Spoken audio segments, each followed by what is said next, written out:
Britain is on the path to becoming the first country to allow a technique to create babies using DNA from 3 people in a bid to help prevent couples passing on rare genetic diseases.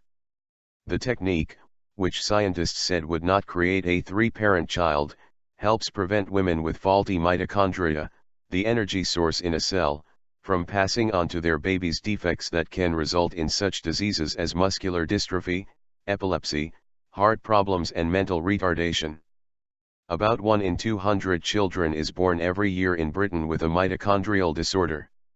Scientists would take only the healthy genetic material from the egg or embryo of a mother suffering from the disease. They can then transfer that into a donor egg or embryo that still has its healthy mitochondria but has had the rest of its key DNA removed. Scientists said that the actual DNA from the donor is minimal, making the 3-parent child claim inaccurate. The fertilized embryo is then transferred into the womb of the mother. Public support. The technique still has to be passed by Parliament, but earlier this year the UK's fertility regulator said it found most people supported the new in vitro fertilization methods after a public consultation that included hearings and written submissions. British law forbids altering a human egg or an embryo before transferring it into a woman, so such treatments are currently only allowed for research. Chief Medical Officer at the UK's Department of Health Professor Dame Sally Davies said the impact of mitochondrial disease was devastating for those who carried it.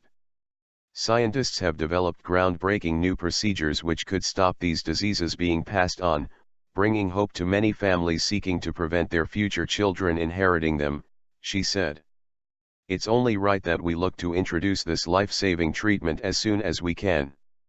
Critics have previously slammed the methods as unethical and said there are other ways for people with genetic problems to have healthy children, like egg donation or tests to screen out potentially problematic embryos.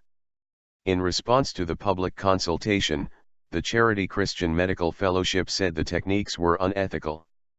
We do not consider that the hunt for therapies that might prevent a small number of disabled children, with mitochondrial disease, being born justifies the destruction of hundreds if not thousands of embryonic human lives, the group said. Experts said the procedures would likely only be used in about a dozen women every year. Many of these, mitochondrial, conditions are so severe that they are lethal in infancy, creating a lasting impact upon the child's family, said Alistair Kent, director of the charity, Genetic Alliance UK, in a statement. An added option for families at risk of having a child with such a condition is welcome.